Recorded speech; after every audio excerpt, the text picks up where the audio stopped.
नमस्कार, मैं doctor Sujan Raj, BSc nurse, masters in social work with medical and psychiatry as my specialisation, focused on use and throw behaviour of humans. इस्तेमाल कर और फेंक, यह मानव स्वभाव के बारे में केंद्रित किया अपना ध्यान।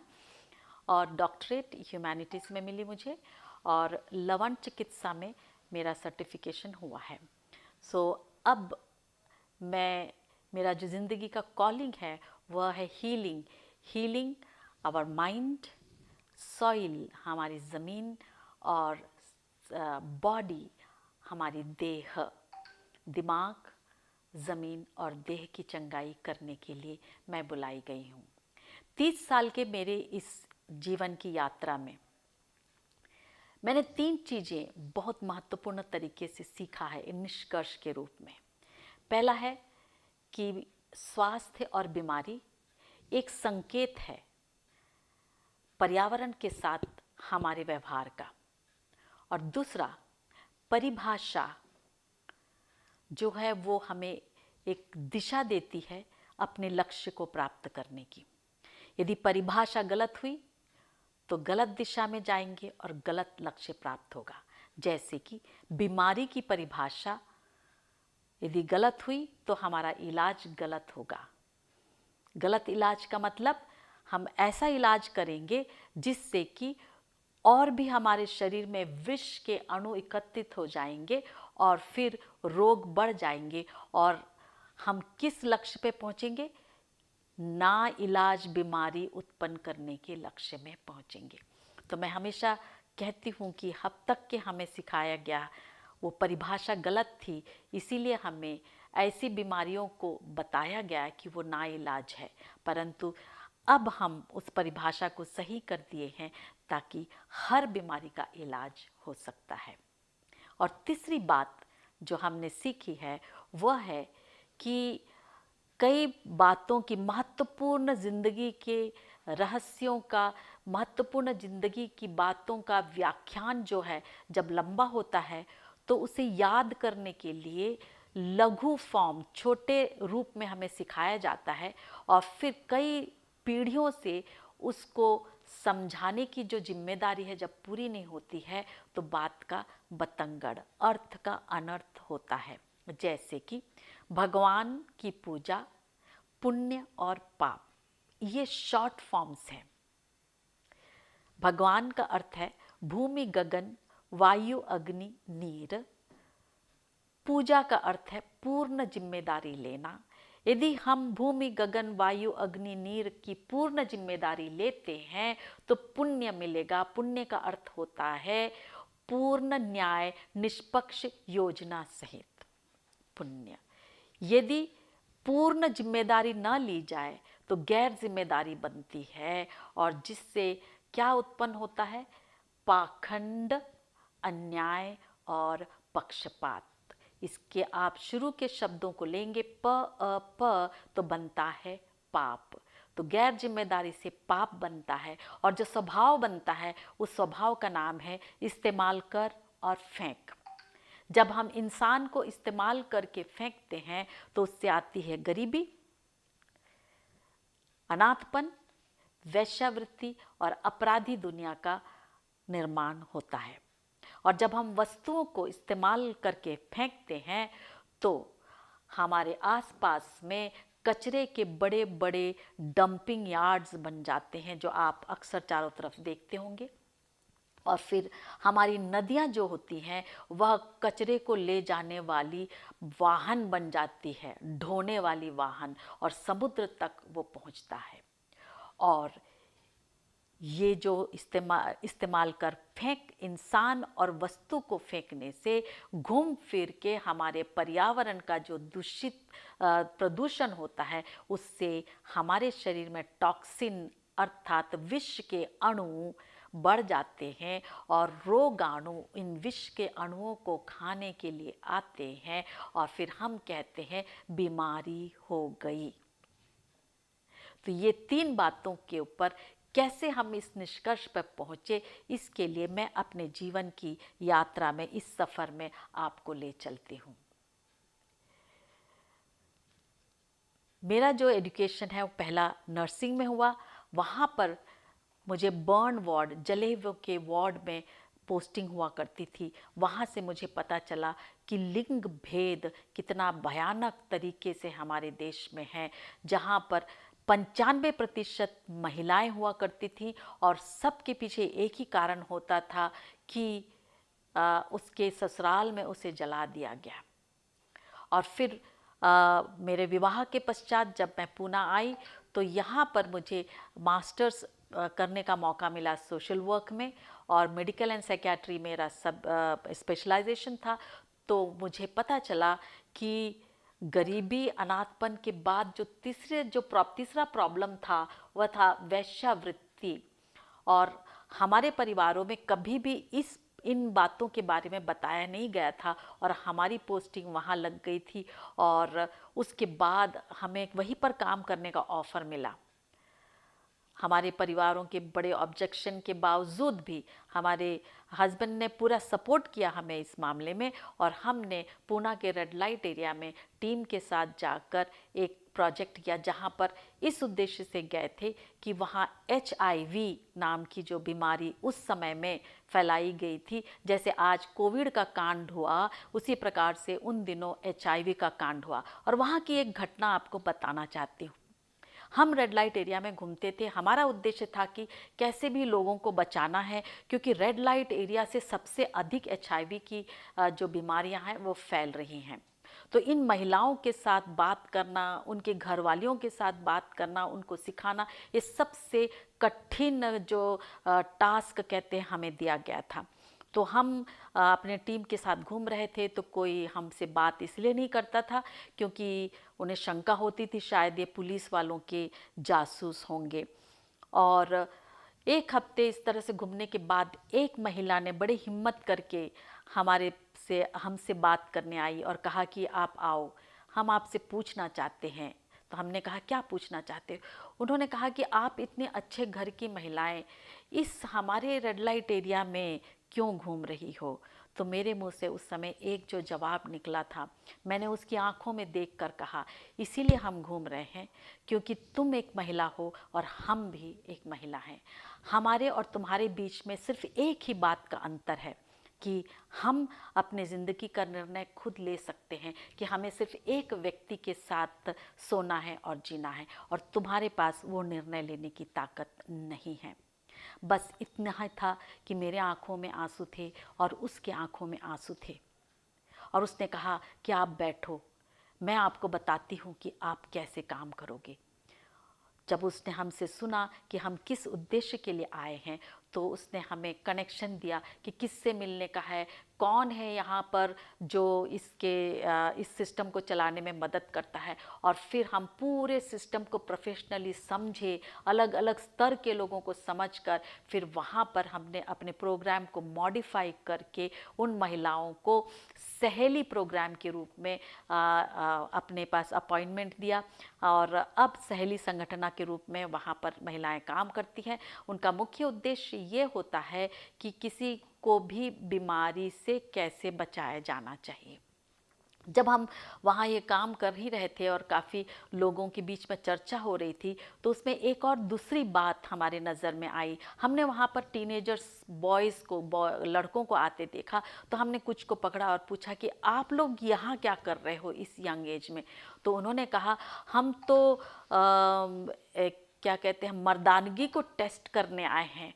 तो उससे हमारे दिमाग में एकदम ठनका, बाप रे, ये क्या हो रहा है हमारे समाज में, हमारे परिवारों में, हमारी पाठशालाओं में इन बच्चों को यह नहीं सिखाया जाता है कि लैंगिकता क्या है और ये उनके व्यक्तित्व का भाग कैसा है। इनको यहाँ पर एक्सपेरिमेंट करने के लिए आना पड़ रहा है, और उसकी वजह से ये अपने जीवन को और दूसरों के जीवन को खतरे में डाल रहे हैं।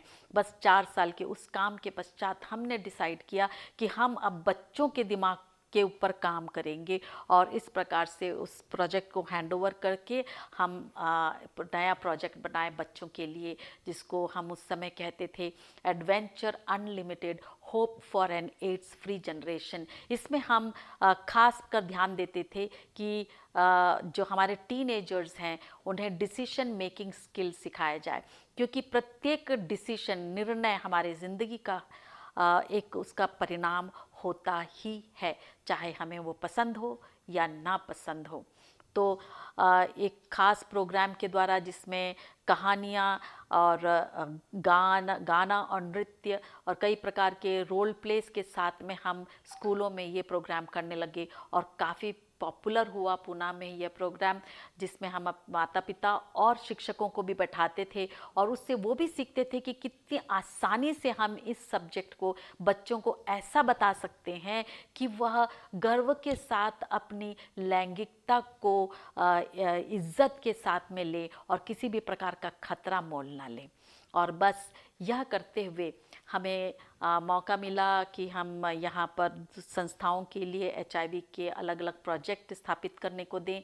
तो सहारा अल्हाद एड्स केयर होम बना, जिसमें हम लोग ने प्रोग्रामिंग करके उसको प्लानिंग किया, वाघोली में चल रहा है। उसके बाद फिर हम एक दीपगृह सोसाइटी ताड़ीवाला रोड ने हमें अपना प्रोजेक्ट दिया, बोले कि उन्हें HIV के लिए काम करना है। उसी बीच में हमें इंटरनेशनल टूर्स करने मिला, क्योंकि जो ये हमारा रेड लाइट का जो प्रोजेक्ट है वह WHO तक के कानों में पहुंचा कि इन लोग HIV के लिए किस प्रकार से काम किए हैं।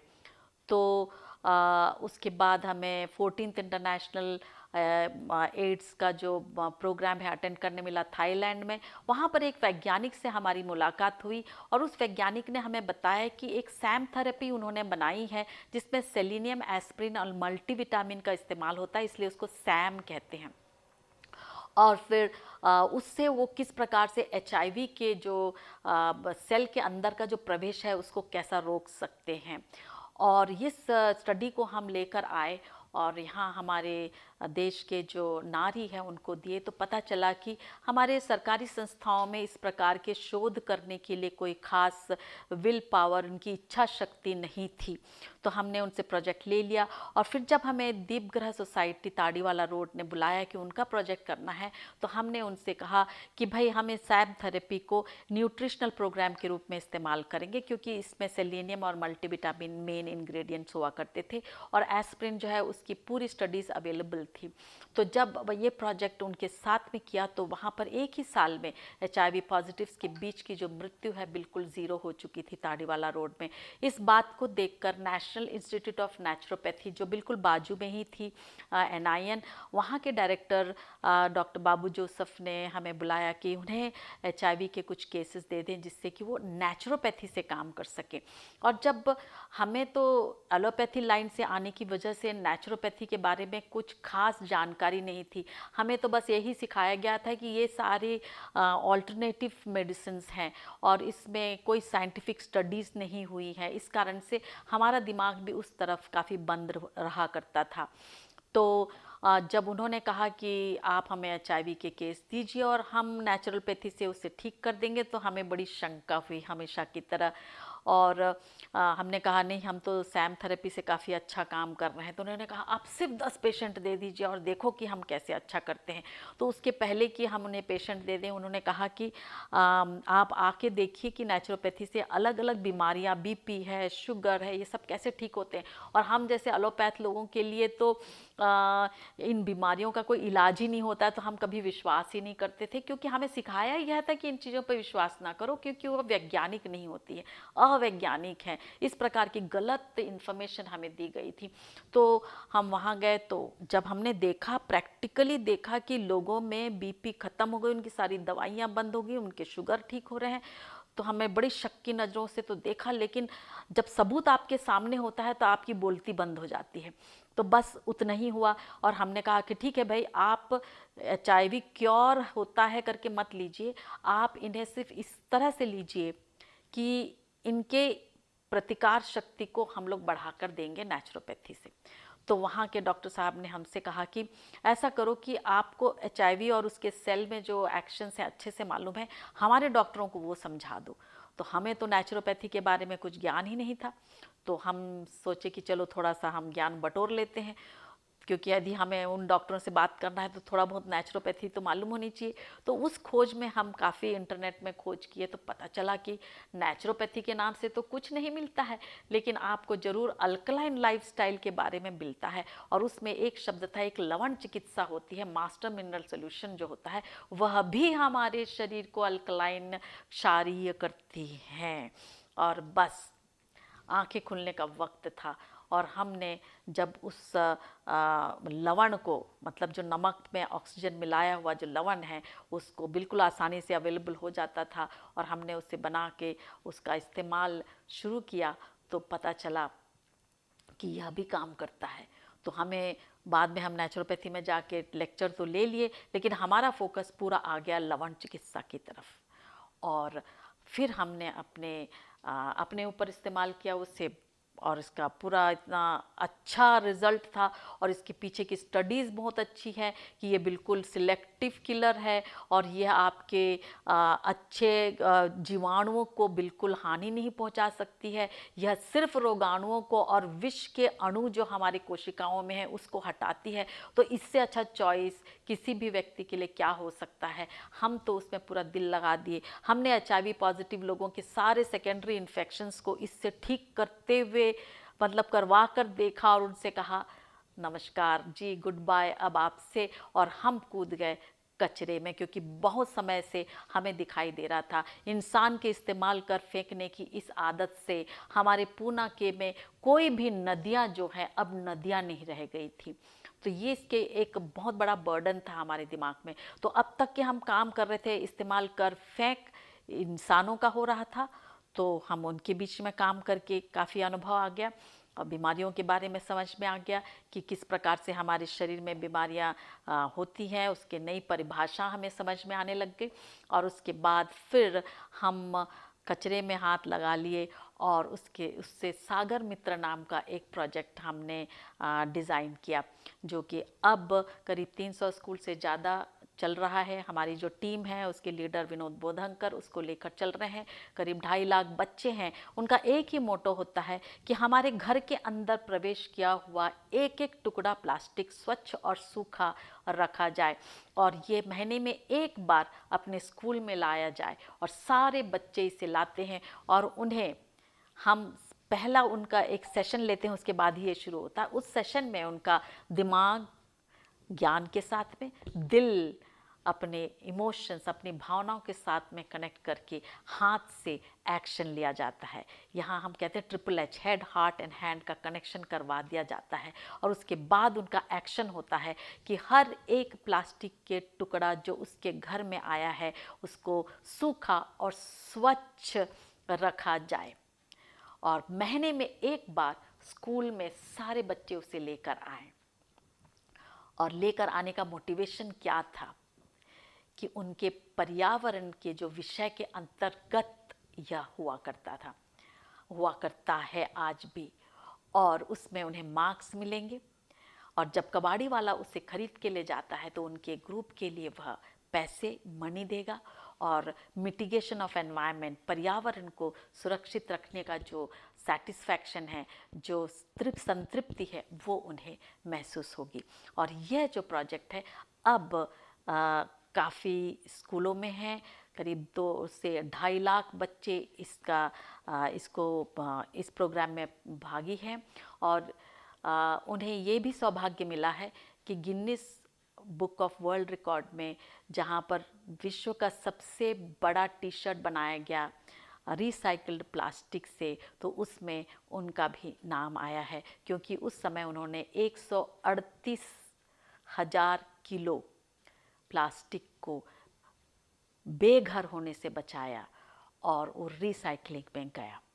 और वह प्रोजेक्ट जब चल ही रहा था तो बस आ गया उसके बीच में हमारा अगला कांड, तो था कोविड का कांड। और जो दवा हमारे हाथ में थी उससे सब कुछ ठीक होता था और हो रहा है। और जब हमें पता चला कि कई अपील करने के बावजूद भी हमारे देश के आयुष विभाग में जितने भी मेथड हैं उसके रहते हुए भी जब इसे स्वीकार नहीं किया गया, तो हमें समझ में आ गया कि अगले कांड के ऊपर हमें काम करना पड़ेगा। और इस प्रकार से हम इस निष्कर्ष पे आज पहुँचे हैं कि जो बीमारियां होती हैं उसकी यदि परिभाषा गलत हो जाए तो उसका इलाज गलत होता है। कोविड का इलाज है और आज उसके लिए जो वैक्सीन दी गई है उसकी ज़रूरत नहीं थी। प्रकृति ने जो वैक्सीन, प्रकृति का जो टीका होता है वही सर्वोत्तम टीका है और प्रकृति का इलाज सर्वोत्तम है। आज हम लोग डॉक्टर्स के, नर्सेस के, लॉयर्स के ग्रुप से एक साथ मिलकर इस कांड का हम लोगों ने खुलासा किया है और हमने कर दिखाया है कि किस प्रकार से इलाज हमारे प्राकृतिक चिकित्सा में है और हम एकीकृत प्राकृतिक चिकित्सा केंद्र और समिति का निर्माण करते हुए चल रहे हैं। और इस वजह से ये हमारे जीवन की जो ये जर्नी है, इस यात्रा है, इसमें हमें पता चला 3 महत्वपूर्ण चीज़ें जो मैंने आपसे शुरू में कही कि जो बीमारियां और स्वास्थ्य है सिर्फ एक संकेत है हमारा पर्यावरण के साथ जो व्यवहार है उसका। यदि हम अपने पर्यावरण के साथ हमारे व्यवहार को सही कर लें तो हमारे शरीर को बीमारियों से मरने की ज़रूरत नहीं है। हमारे शरीर को ईश्वर ने ऐसा बनाया है कि यह वृद्धावस्था या किसी साहसिक कार्य, एडवेंचर करते हुए एक्सीडेंट से, दुर्घटना से मरे, बीमारियों से नहीं। क्योंकि इस शरीर के अंदर में ईश्वर ने सेल्फ हीलिंग सिस्टम बनाया है, स्वयं को चंगा करने वाला सिस्टम है।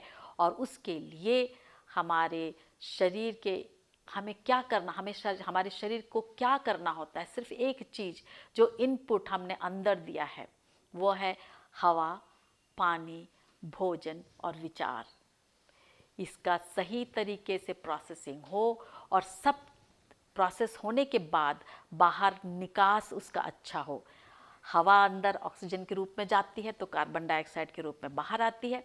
और जो पानी है वह हमारे शरीर को धोकर पेशाब और पसीने से बाहर निकालता है। और जो हमारे भोजन है वह हमारे संडास से बाहर निकालता है। और जो हमारा विचार है मोहब्बत और माफ़ी के रूप में बाहर आए। यदि इस तरह से इसका निष्कासन सही होगा तो शरीर बीमार नहीं पड़ेगा। यदि अंदर आने वाली बातें और वस्तुएं जो हमारे हवा, पानी और भोजन से आ रही हैं वो प्रदूषित होंगी तो पूर्ण तरीके से निकास नहीं होगा और वहाँ पर विष के अणु हमारी कोशिकाओं में लिपट जाएंगे और उस विष के अणु को खाने के लिए रोगाणु अपनी संख्या बढ़ा देते हैं। और वहाँ पर हमें बस थोड़ी सी मदद करनी होती है हमारे शरीर को। पहला तो हमारा शरीर हमारे टेम्परेचर, हमारे तापमान को बढ़ा देता है, जिसको हम कहते हैं बुखार आया है। बुखार आया है तो उसे सप्रेस करने की ज़रूरत नहीं है। देखिए, परिभाषा सही कर दी तो आपकी दिशा सही हो गई, सही दिशा में हम चल पड़ेंगे। और सही दिशा ये है कि हमारा शरीर प्रकृति में ईश्वर ने बनाया है और प्रकृति को हमें प्रदूषित नहीं करना है। वो है हमारा भूमि, गगन, वायु, अग्नि और नीर। ये तीनों की पूर्ण जिम्मेदारी लेंगे तो पुण्य मतलब पूर्ण न्याय निष्पक्ष योजना के साथ होगी। अर्थात विष नहीं बैठेगा शरीर में और यदि विष नहीं बैठेगा तो रोगाणु हमें परेशान नहीं करेंगे। तो यदि मान लो हमारे शरीर में विष बैठ गया और रोगाणु बढ़ गए तो करना क्या है, विष के अणु को निकाल दीजिए। तो लवण चिकित्सा है, प्राकृतिक चिकित्सा है और उसके अलावा एनर्जी थेरेपीज़ हैं। इन सब चीज़ों से ये निकल जाती है और कोई भी ऐसी बीमारी दुनिया में नहीं है जो लाइलाज है। सबका इलाज है। परिभाषा सही होनी चाहिए, समझदारी सही होनी चाहिए। सुनने के लिए धन्यवाद। आशा करती हूँ कि ईश्वर आप सबको उत्तम स्वास्थ्य दिमाग, देह और ज़मीन के लिए दे। धन्यवाद।